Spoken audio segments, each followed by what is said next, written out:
What's going on, Vikings fans? Welcome in the Vikings Now by Chat Sports. My name is Patrick Siepman, and coming up on today's show, we got some great news and some bad news for you guys. We're going to be talking about Brian Flores. Well, it's looking like he will be back as a defensive coordinator for the Minnesota Vikings. And also Kevin Seifert of ESPN wrote up a very interesting article on where J.J. McCarthy is in his rehab process and how this could potentially impact what the Minnesota Vikings decide to do with Sam Darnold. But before we dive into it, let's show the QB1 of the future some love on today's show. Hit that thumbs up icon if you guys want to show J.J. McCarthy some love as he is going through this rehab process. And if you guys want to show him some extra support, just go down there and hit that thumbs up icon. All right, let's dive into it. J.J. McCarthy, where does he stand with his rehab process right now, as this is going to be a long road for him recovering from this torn meniscus? And, there was a viral clip of J.J. McCarthy, after that Lions game when he was showing on the sideline. He had the viral hair going. He looked like Anakin Skywalker. But a big note that people were looking at was J.J. definitely lost some weight. And that's the bad news on J.J. McCarthy is it is pretty much confirmed that he lost around 20 pounds since this fall as he came in during the scouting combine last season, weighing 219 pounds, and it's being reported that he lost around 20 pounds. Let's just dive into what Kevin Seifert had to say around J.J. McCarthy, saying many NFL fans were surprised on the night of January 5th when the Minnesota Vikings quarterback of the future got considerable airtime during NBC's broadcast of the team's 31-9 loss to the Detroit Lions. J.J. McCarthy, who missed his rookie season because of a torn meniscus in his right knee, appeared thinner than usual as he watched the game from the sideline in a t-shirt and shorts. But this is the kicker here. Listed at 219 pounds at the start of training camp, McCarthy dropped more than 20 pounds this fall following a pattern very familiar for many football players who put strength workouts on hold during the rehabilitation process. And, this is not a total massive concern for me, because what was the biggest red flag about Jaden Daniels coming out? Everybody said he was too skinny. Can he take the hits of other NFL players, at this next level? And he turned out to be just okay. So I'm not saying this is hit the panic alarm. J.J. McCarthy is only weighing in at about 195 pounds. I'm not really too concerned about that, because also, like Kevin Seifert said, these guys will put that on the back burner, the strength training process of this whole thing. So I'm not really that concerned. And I also want to show a photo of you guys. J.J. McCarthy was at the Minnesota Timberwolves game the other day with actually Andrew Van Ginkel. Hair was looking great. But if you guys notice something right here, J.J. McCarthy did not have one box of popcorn. He had 2 boxes of popcorn. So obviously kind of kidding right here. But, I'm sure the Vikings have him on a great weight training program. They're going to try to get him back up to probably 205, 210. If I had to call it, he'll probably want to play at around 210 pounds. That's what he played at during his junior year at Michigan. And, another reason why I'm not too concerned about this is because we saw J.J. McCarthy put on a good amount of weight in a short amount of time before the scouting combine last season. Because, a big concern before the scouting combine was, hey, J.J. McCarthy, he's a thinner guy, 6'3", only weighed about 205 pounds, 210 pounds at Michigan. But then we saw at the scouting combine, his face looked bigger, his neck looked bigger, and he was able to put on a good amount of weight, getting up to around 220 pounds. But Kevin Seifert weighed in on how this could also impact the Sam Darnold decision for the Minnesota Vikings, saying McCarthy has plenty of time to regain the weight before OTA practices this spring. But his appearance was a visual symbol of the neutral terms Vikings general manager Kwesi Adofo-Mensah and coach Kevin O'Connell used last week in discussing his immediate future. And what they were saying was, yes, that will play a massive impact. Like if JJ is fully ready to go once June 1st rolls around and they get a report on that or an update around that, at the start of free agency, I could really see the Vikings just saying, hey, Darnold, we appreciate what you did, but we got to move on and have JJ be QB1 for the near future. But also on the other side of it, if JJ isn't going to be ready till mid-August, still recovering from this torn meniscus, then you can make a strong argument where the Vikings should bring back Sam Darnold. But I got 4 reasons why they'll let Sam Darnold walk. Number one is this upcoming free agency period. The Vikings have around $68 million to spend in free agency. That's right now 4th in the National Football League. And even if you would put the tag on Darnold at $41 million, that is on the books for next season. You can't add void years. You can't add any dead cap. So that would limit your free agency spending. And also the big game yips. I mean, I cannot unsee the Lions and the Rams game from this past season. And we also know J.J. McCarthy. He's a big game player, playing some of his best football in the biggest spots in the college football or during his college football tenure. And I do think if you would extend Sam Darnold, this would just limit the ceiling on the football team because you wouldn't be able to spend in free agency. And also one thing, I think the scheme needs a change because when you think of Sam Darnold, you think of a guy with a big-time arm. You're going to have the ups, you're going to have the downs. But, just watching the playoffs this past weekend and back in the divisional round, I think boring football is back. And, there is no better quarterback at playing boring football than J.J. McCarthy. I mean, back at Michigan, everybody loves to talk about that Penn State game where he didn't throw a pass in the second half. And I think J.J., is an ideal quarterback to have a run-first offense, lean on your defense, and both the Eagles and the Chiefs, they do that. And J.J. McCarthy excels in that type of scheme,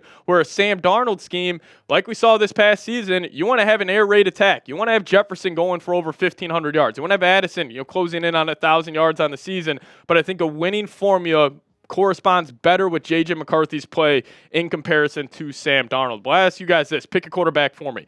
Give me a 9 for J.J. McCarthy or give me a 14 for Sam Darnold. I'll make this a pin comment on today's show. So if YouTube throws an ad break your way, sit back, let it play, and let me know your thoughts on who should be QB1 next season for the Minnesota Vikings. Give me a 9 for J.J. McCarthy or give me a 14 for Sam Darnold. Now, we'll talk about Brian Flores here in a second, but first off, got to tell you guys about today's presenting sponsor, and that is GameTime. Now, if you guys are trying to buy a ticket to any event out there, GameTime is the number one way to do so. And if you guys plug in that promo code CHATSPORTS, you guys will get $20 off. Terms apply, first purchase only, but plug in that promo code CHATSPORTS for $20 off. Now, GameTime, they have a new feature called GameTime Picks that makes getting tickets for events even easier. GameTime Picks filters out the fluff to show you only incredible deals on great seats, so you don't have to waste time searching through thousands of tickets to find the best value. Now, if you guys are going to want to check out a Minnesota Wild game, a Minnesota Timberwolves game, GameTime is the best way to do so, or any concert that's coming to the Minnesota area. Download the GameTime app and check them out. There's a ton of good teams playing the Timberwolves over the next couple of weeks, so if you guys want to see them play in person and see Anthony Edwards and this Timberwolves group play, GameTime is the best way to do so. I also love their seat view feature, which gets you a panoramic view from your seat in the app before you even buy the ticket. It's the number one ticket purchasing app out there, so take the guesswork out of buying tickets with GameTime. Download the GameTime app, create an account, and use code CHATSPORTS for $20 off your first purchase. Terms apply. Again, create an account and redeem code CHATSPORTS for $20 off. Download GameTime today. Last minute tickets, lowest price guaranteed. Got that link for you guys in the comment section and description of today's show. All right, so what is the great news on today's show? Brian Flores. He is about 99.9% likely to return as the defensive coordinator for the Minnesota Vikings, and this is great news because, I have been very, concerned about how this Vikings defense could look next season if you were to lose Brian Flores, but, if you're just looking at the head coach openings, there's only one left here, and that's the New Orleans Saints, and actually Flores is not interviewing with the Saints, so again, I think this is about 99% likely Flores does return as the defensive coordinator for the Vikes, but I will say, the one team I was scared about hiring Brian Flores was the New York Jets, but they went in the direction of Aaron Glenn. Cowboys, for some reason, hired Brian Schottenheimer. That was a funny one to me, but Raiders, Pete Carroll, Jets, Aaron Glenn, Patriots, Mike Vrabel, Jags actually signed Liam Cohen to be their next head coach, and then obviously the good old Chicago Bears got Ben Johnson, but the Saints most likely going to be Kellen Moore or Mike Kafka, and Flores should be staying with the Minnesota Vikings. But, the news about Flores returning to the Vikes, I will confidently say this. There is no bigger move that the Vikings can make this offseason than Brian Flores returning to be the defensive coordinator, because I think the Vikings, their defense has B-level talent. But this defense was playing at an A- to A level the entire season, and the biggest reason for that was because of Brian Flores. I mean, even look where this defense was 2 years ago. I mean, they were one of the worst defenses in the National Football League under Ed Donatel. Then last season, they took a step up in the right direction. Then this year, I mean, they were fantastic. 5th in points per game, only giving up 19.9, 10th in yards per play. They were the second best defense on third downs. They were second best defense against the run, and they also averaged the most takeaways per game. And what's kind of the Super Bowl winning defense formula? You got to stop the run. get them in the third and long situations, and you got to be great on third down, and they got to be able to take the football away. And, also another big reason why this matters, because I think about guys like Andrew Van Ginkel, who is such a perfect scheme fit with what Flores likes to do. Because I remember last offseason, I was driving myself crazy because I kept saying, we need versatile players. Versatile, versatile, versatile. We said that 1,000 times, but that really does matter with what Flores likes to do, where he'll run his typical mug look, 7, 8 guys lined up on the line of scrimmage, and you kind of got to pick and choose who's coming. And if you have versatile players who can do a multitude of different things on that side of the field, it's a perfect scheme fit with what Brian Flores likes to do. And plus, with a whole lot of money to spend this year in free agency, I know Flores will have a big role in determining who the Vikings bring in. I mean, we heard the reports about him just clamoring for Blake Cashman to be signed by the Minnesota Vikings. Jonathan Grenard, Andrew Van Ginkel, all of these guys are perfect scheme fits. And then also just to have that familiarity for another season, where if you were to bring in another defensive coordinator, I don't think he would completely change the scheme, completely change the system, but just having Flores back, these guys understand what Flores wants to accomplish defensively. And I think this will, even if the Vikings go out there and sign Trey Smith, Drew Dahlman, I think this will be the biggest move that they make, is just retaining Brian Flores as their defensive coordinator. But a little bit of a longer show for you guys. And if you guys made it to the end of this, you guys could give me a skull down below in the comment section. We'll treat this as a real one roll call on today's show. Make it look like US Bank Stadium on game day. Give me those skulls down below. But again, not really too concerned about the J.J. McCarthy, news that he lost 20 pounds. I think he'll be able to, put on that weight yet again. And then also some great news on Brian Flores returning as defensive coordinator. Excuse me. Now, if you guys also want to hit me up on Twitter, that's a handle right there, at Pat Sieps.